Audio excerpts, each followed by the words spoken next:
All right, old school NBA fans, self-research, NBA facts. Got another video for you.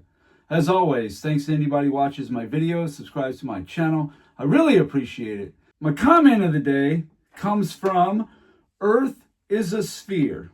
This guy's always leaving good comments. He obviously does his own research, which I love. He says, LBJ faced 29 total All-NBA players in 10 finals runs, facing 2.9 per season on average.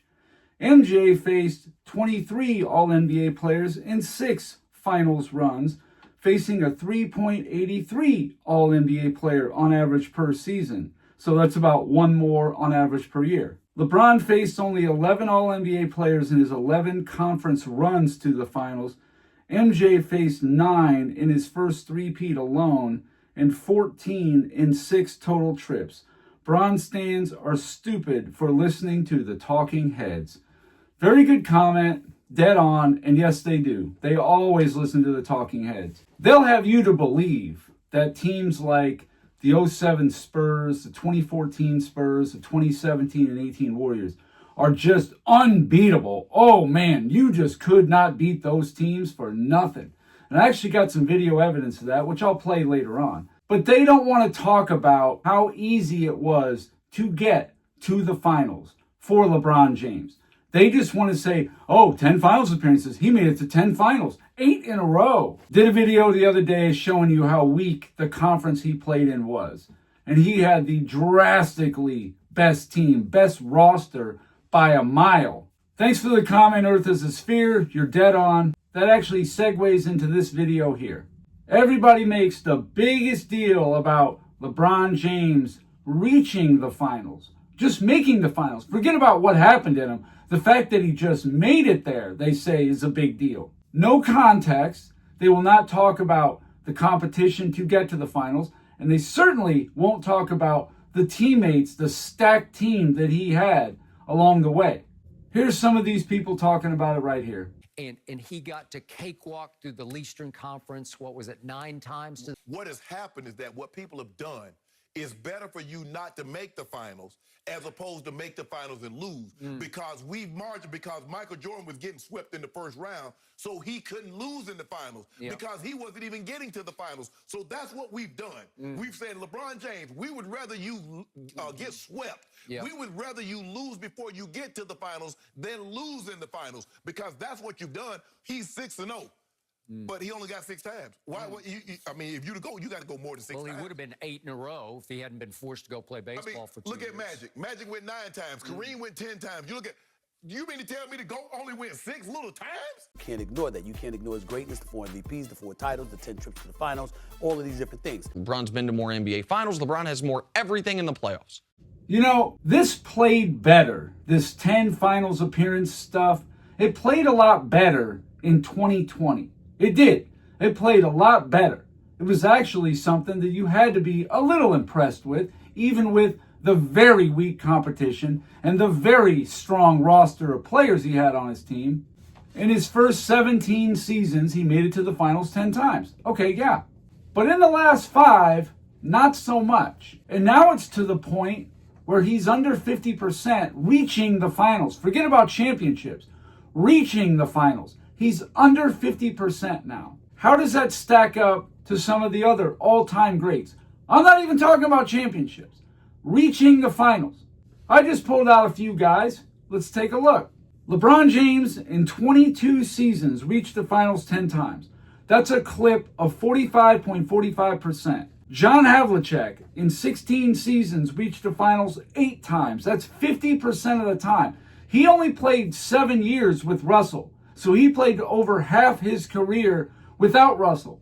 And he's at 50%. Bill Russell, obviously a ridiculous 12 out of 13, 92.3%. Elgin Baylor, a guy who never won a championship.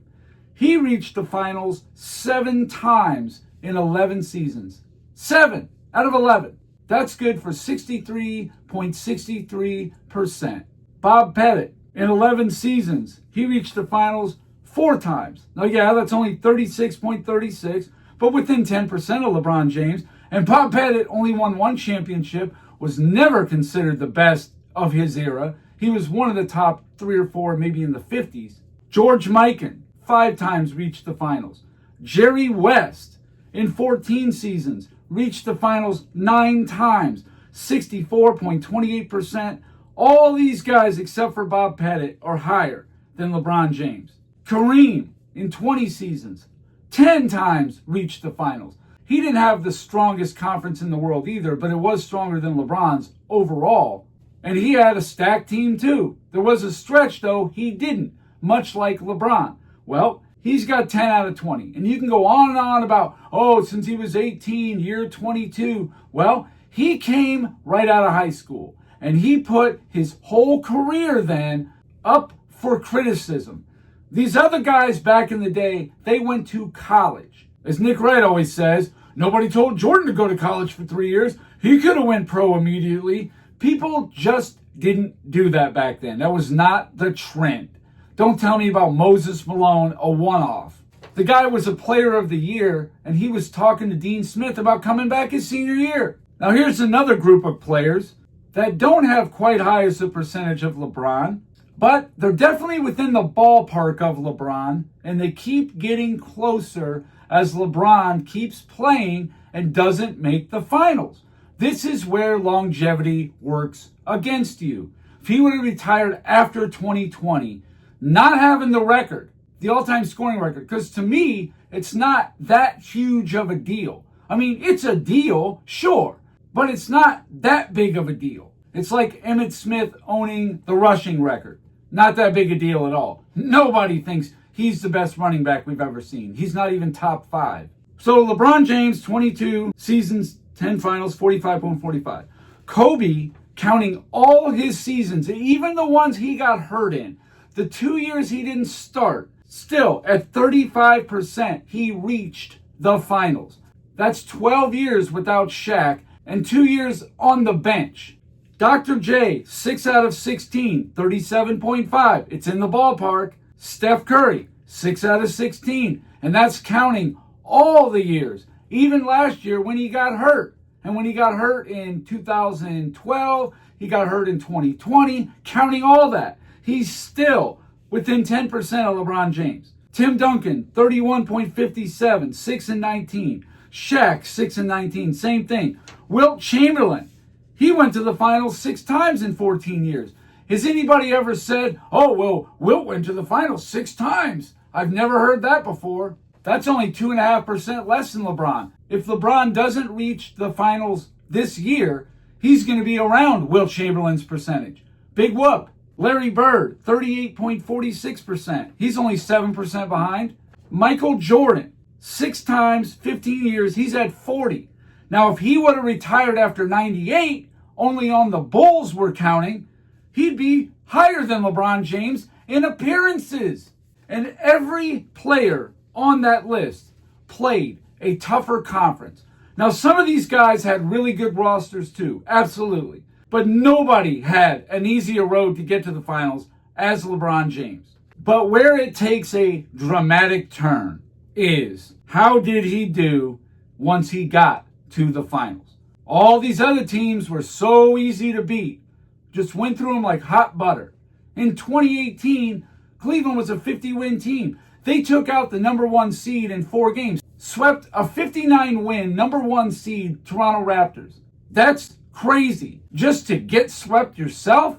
Embarrassing. Kevin Durant, 3 finals, 2 championships. Kevin Garnett, 2 finals, 1 championship. Moses Malone, 2 finals, 1 championship. Steph Curry, he's 4 out of 6. Mikan, 5 for 5. Dr. J, 3 out of 6. Shaq, 4 out of 6. Duncan, 5 out of 6. Olajuwon, 2 out of 3. Kobe, 5 out of 7. Bird, 3 out of 5. Kareem, 6 out of 10. Magic, 5 out of 9. Russell, 11 out of 13. Jordan, 6 out of 6. And LeBron, 4 out of 10. All these other guys have winning records in the finals, but LeBron doesn't. But we're supposed to put him in the category with these guys, right?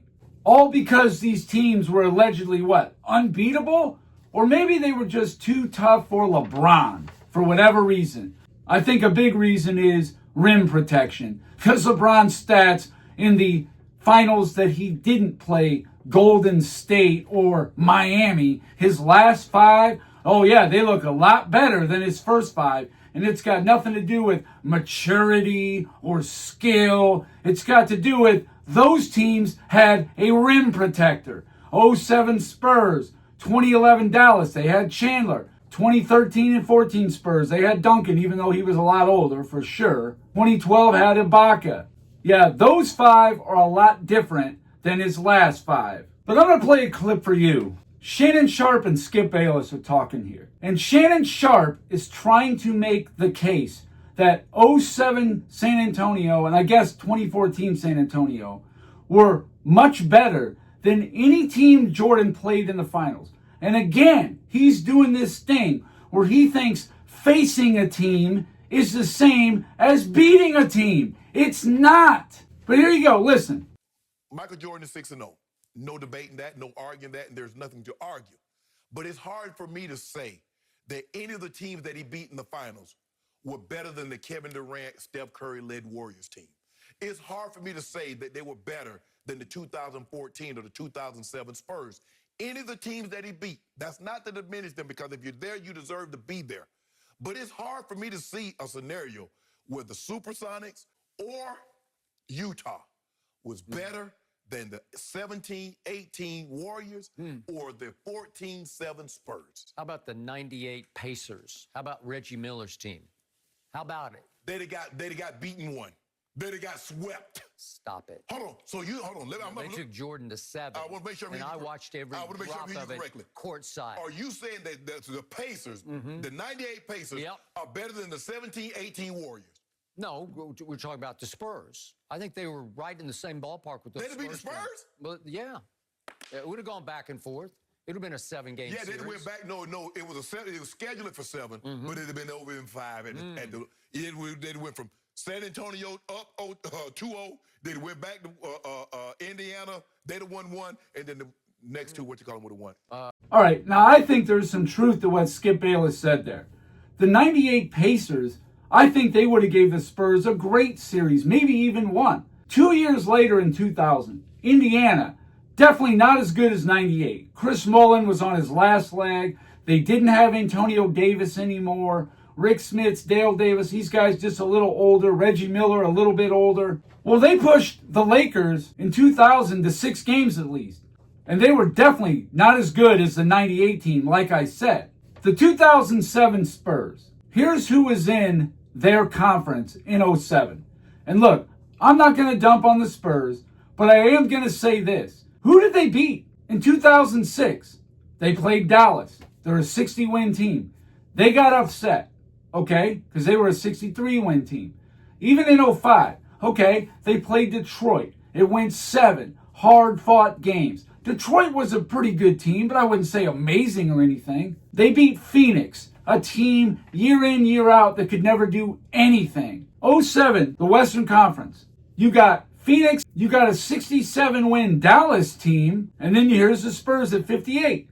Well, Dallas got upset, so the Spurs didn't even have to play them. They got very lucky. And then they played Phoenix, a series that was tied 2-2. Phoenix had home court 2 of the next 3 games, but conveniently in Game 5, Stoudemire, Boris Diaw got ejected. That ruined Phoenix right there. They lose Game 5, and then, of course, San Antonio wins Game 6. Who did they beat in that run? Denver, Utah, and Phoenix, who didn't have Stoudemire and Diaw for Game 5. Okay, and then Cleveland in 07. What an easy run that was. And people are always saying about how they beat all these tough teams. Maybe at times they did. Not in 06 and 07 they didn't. In 2014, in the first round, San Antonio got taken 7 by Dallas, an old Dallas team with Sean Marion, Vince Carter, and Dirk Nowitzki. These guys were all 35 to 37 years old. They pushed the 14 Spurs 7 games. OKC in the conference finals, they pushed them 6. Serge Ibaka wasn't there for the first 2 games that San Antonio won both games when Ibaka wasn't there. They split the other 4 when Ibaka was there. My point is, I think San Antonio was beatable in 14. They were a good team, don't get me wrong, they were deep, but they weren't unbeatable by any means. Now, we think Utah is junk, right? That's what Sharp said. Oh, I have a hard time believing that Utah was as good as San Antonio. Skip Bayless said, and he's a Spurs fan, he said, no, Utah is absolutely in the ballpark of San Antonio. Look who they had to deal with in their conference. In 97, there was 57-win Houston team. Barkley, Drexler, Olajuwon. They were the same age as Hornacek, Stockton, and Karl Malone. A 57-win Seattle team, the defending Western champs. A 56-win Lakers team. Now they're going to have to beat two of them to make it to the finals. And they did. They beat the Lakers in 5, and they beat Houston in 6. A team that won championships a couple years ago, and another team that's going to win 3 championships a couple years later. Then in 98, who was in the West? San Antonio, 56-26. Tim Duncan making first team All-NBA. That's a better version of Tim Duncan in 2014 and maybe even 07. I don't know. It's close. Was rookie Duncan better than 07 Duncan? Very close. The very next year in 99, the Spurs won the championship, so they couldn't have been that bad. There's a 61-win Seattle team, a 61-win Lakers team. Again, these teams winning championships, making finals runs. And Utah, again, had to beat 2 of them at least. And they did. They beat the Spurs in 5, and they swept the Lakers. You know, Utah was only 2 free throws from Karl Malone away from possibly going to the finals in 96 also. I hope people realize that. They could have gone all 3 years maybe. And just because they got beat by the Bulls doesn't mean they're junk. That's just what kills me. So if you beat LeBron, you're a great team. If you can't beat Jordan, you're trash. That's the mindset of these fools. It's just not true.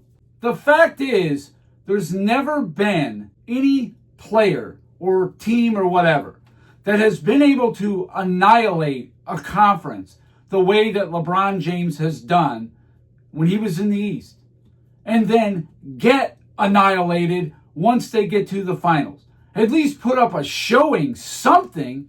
In 10 finals, he won 2 of them in less than 7 games, if not took a loss. Think about that. In 10 finals, he either won it in 7, late game miracle shot from a teammate, or you got beat in 8 out of 10 finals. That's just a fact. That's not GOAT. Come on. That's called not rising to the challenge and making no excuses. I'll tell you that much. Oh man, these people burn me so bad. It's not even the idiots making these comments on TV. I've said this so many times. It's the other people on the panel who either don't know NBA history or just don't want to push back against it. And it's also the fans who run with this stuff. They've actually gotten all these publications now to put LeBron James second. It's crazy. Even Mad Dog Russo, I heard him say one time that LeBron James is not the second best player. When you're talking peak, there's a lot of players better. He mentioned Russell, Wilt, Kareem, Magic, Bird. He named all those players. Kobe. But he said, yeah, I know, with the career and all that, I guess we're going to have to put him yeah, the network wants me to say he's number 2, but I don't really believe that. That's the way it came off to me. Pretty telling in my mind. So anyway, that's all I got for this video. Thank you guys for watching. If you liked it, please hit the like button. If you wouldn't mind sharing it, that would be great. If you haven't subscribed already, please do. I give daily content, and that's it. Until next time.